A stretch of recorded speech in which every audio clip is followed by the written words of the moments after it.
I would like to introduce our next speaker, Ibrahim Mahama from Ghana. Ibrahim is a visual artist who is actively involved in improving social conditions. And if you get to visit the work that he does in Ghana, you will be completely moved by the kind of dedication that he gives to his community. His powerful artworks use provocative materials and sites to examine and expose histories, uphold the role of labor, challenge authorities, and criticize mismanagement of resources. Ladies and gentlemen, Ibrahim Mahama.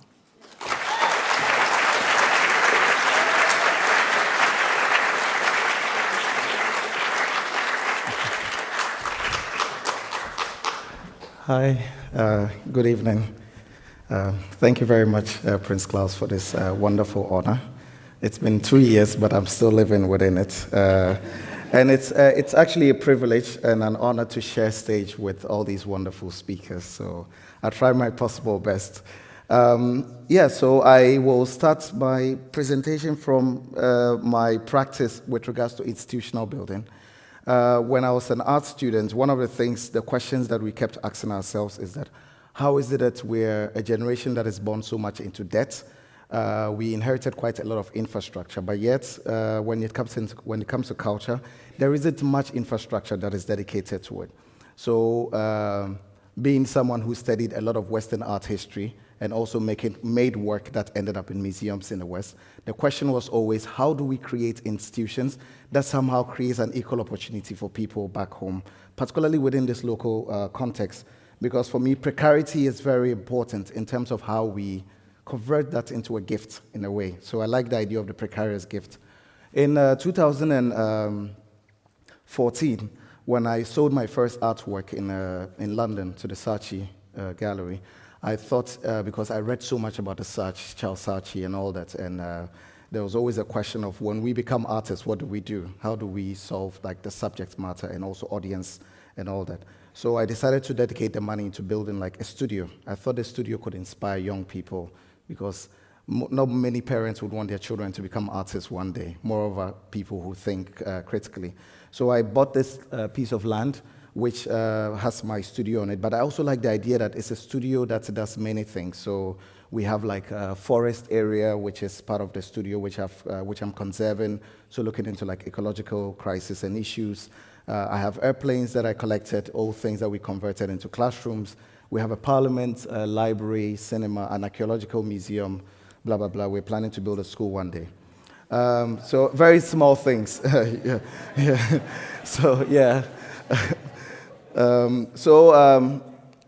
question of labor is very important in terms of how we think about art and how that is converted into other forms.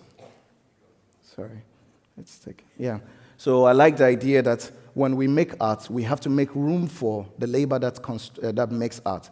In modern art, we learned that when the white cube is built and then we have to show work within the white cube, it's mostly like, you go to the museum and you see the painting, but it's somehow devoid of the labor that goes into it. So I always said that when I go to Western museums, most often 99% of the audiences are white and 99% of the security are like minorities and all that. And I think it's something that we have to be able to subvert. So I like the idea that people like my colleague at the center, who's like the security man, also someone who's grown up in the village where we build the institution, who contributes his labor to it. When the kids come there on a tour, he also gives them tours. And I like the idea that we are showing the work of Olafur Eliasson, Icelandic artist. How do you connect that to a village in Africa somewhere? But I like the idea that art is able to allow us to it transforms. There's a transformative element within it, which that's where the revolution is in terms of how we change the form. So his boy was, one of his children was just 5 when we started building the studio. But the idea of being there every day, having conversations, seeing the objects that I collect, because I collect quite a lot of things, from airplanes to trains. I do quite a lot of different things, archival materials. And then through these conversations, when we have kids visiting the studio, and he's not in school, sometimes I just say, oh, can you take the kids around? It's much believable for the other kids for him to give them. Because when I give them, they're like, it's this guy who is traveling around the world. Like there's still that kind of disconnect. So it's not about the fact that I'm from there, but it's about creating the necessary conditions that allows for that connection to happen. So you see we have old gramophones, like jet engines. So the idea is to somehow cut art across from archival to like the technological and all that. Sorry. So we also have like, so some of the things that I collect, like the airplanes and like thinking about the labor again and how we use constitution of labor to be able to collect these things. So that like, engineers, truck drivers, how do you bring all these people in order to be able to produce and make art on a different scale and level that somehow promises a different form of emancipation?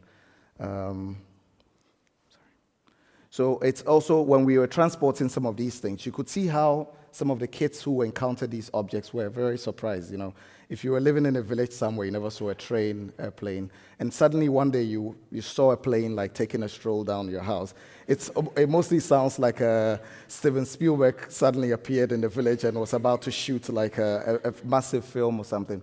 But I like the idea that it really changes the way that these people within these communities also, they're feeling about they being part of the world in terms of the many things that happen and how art can be stretched in terms of the imaginations that come along with it. So we have sometimes, I'm waiting for the next image. Yeah, so this, where we have like the interior of the airplanes, where we use them as classrooms, we do coding workshops, we teach them about drone technology, all kinds of other things.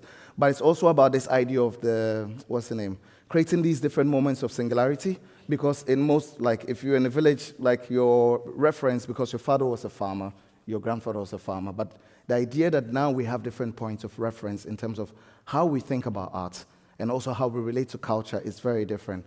So even some people, and it also inspires other people, like a friend of mine who wants to teach coding. So then we say, let's dedicate one of the airplanes to coding, and then we do different things. So how the work that we do and how that inspires other people is important. Also, you realize that in the image, which is like of the colonial period, British, extractive, but then we use the archives that I collect to build different spaces that also can inspire a different generation. So that's why I talked about the precarious gift. It's one that is very precarious, but it has the ability to transform the way people think. And artworks that would normally produce out of residues that would end up in Western institutions, now within the context of the local, you also have local people having. So it's not as if you have to go to New York or to London, right within the context of Ghana. That reference is there. And in this case, there were school kids who wanted to come to the space, but they didn't have money for a bus. So what they did was that they did a PE exercise, and they jogged 40 kilometers just to see. Yeah, so this is one of the moments that art and running becomes one thing. Yeah. And yeah, there's also one thing, very interesting. The man who is a tricycle driver, and he brings visitors to the space. And he's like, oh, wow, like this is really interesting after like having a tour, because it's open all times. And he's so inspired, because most of these people, they live by the day. If you don't work in a day, you don't eat. And just by that transformation within that moment, he stops work, he goes home, and he goes to bring all the kids in his house. He's like, you really have to see the place I saw today. So it's really interesting how, like, because before people would say, oh, but why would you build a thing like that in a place? Because art exists within the context of the city, blah, blah, blah. People, I'm like, no, art is about precarity and how we're able to overcome that in a way. So in the part of the studio, you realize that as we build, the architecture is not about the fact that we build and we occupy the building. So we occupy the building, like the labor and everything. You realize there are men who are laying the bricks. We have kids who are using it as a classroom, and we have other kids who are also almost as if they're looking at a performance or something. So I like the idea that as we're digging, the memory, because we want to change culture one day, it's not just through a policy, but it's also through what we give as a gift in a way. And you realize the teachers in these local areas, they're also, because a lot of them are not paid very well, but because they teach in very poor communities, they use their monies to buy uniforms, sometimes for the kids. And they would organize workshops, bring the kids to these kinds of spaces to be inspired. So just to give you a sense of so generally within a week, maybe we have like 1,000 or 2,000 kids, and sometimes we even have to bus them to the space. So it's not just a matter of just building, but it's also how we redistribute the things that we think are important. So my colleagues, we work quite a lot where we go to different community schools. So it's not just a matter of building, but it's also a matter of outreach, where how you're able to expand these ideas and forms is very important. In COVID, I took this image in COVID times. So you realize that the kids now begin to teach themselves. And that is the thing, that we build a society where children take responsibility.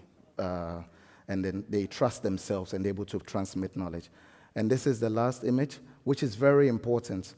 It was a picture I took in 2012, 10 years ago.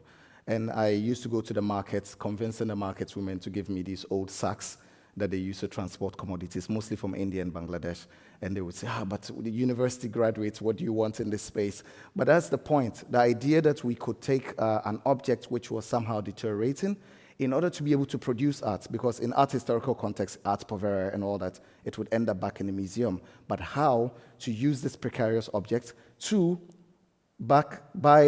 produce art, which the capital comes back to buy the airplanes, to build an institution, to bring the kids to the place. It creates a new trajectory. So in the future, when these kids are older, they don't occupy the same space as their parents.